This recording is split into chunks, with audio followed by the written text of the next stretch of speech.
नमस्कार, India investment में आपका स्वागत है। मैं हूं यमल व्यास।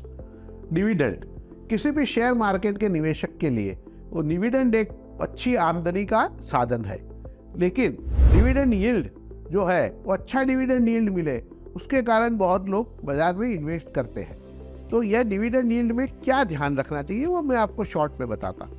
डिविडेंड यील्ड ये होता है कि आप जिस भाव से मार्केट प्राइस के ऊपर आप जो लेते हैं मार्केट शेयर, उसके ऊपर आपको क्या डिविडेंड मिलता है रुपये में। 100 रुपये का शेयर लिया और 5 रुपया डिविडेंड मिलता है तो आपका डिविडेंड यील्ड हो गया 5%। तो आपको आज मार्केट रेट में उस पिछला डिविडेंड जो था वो कितना परसेंट मिल रहा है वो आप देखते हैं।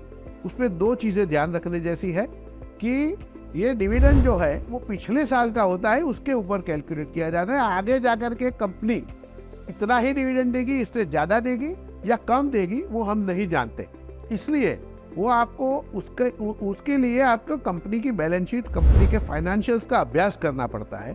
तो वो आप ध्यान में रखें कि ये डिविडेंड यील्ड अच्छा है, मुझे 8% डिविडेंड मिल जाएगा और ग्रोथ भी होगा, ऐसा मानकर आप शेयर लेंगे। लेकिन वो पिछला डिविडेंड ज़्यादा था, अगले साल डिविडेंड कम आ सकता है तो भाव भी बैठ जाएगा।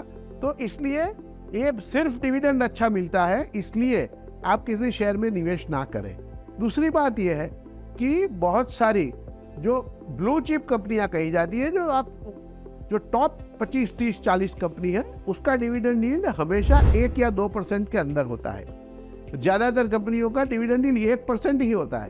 तो लेकिन उसमें डिविडेंड आपको यील्ड कम मिलता है, आपके शेयर का भाव बढ़ने की बहुत संभावना रहती है। इसलिए आप सिर्फ डिविडेंड के ऊपर जाना चाहते हैं तो वो एक मेरे हिसाब से ठीक पॉलिसी नहीं है।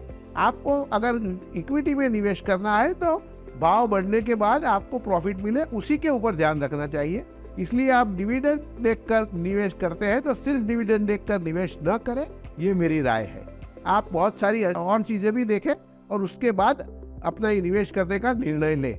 हमारा वीडियो देखते रहिए, शेयर करिए, लाइक करिए। नमस्कार।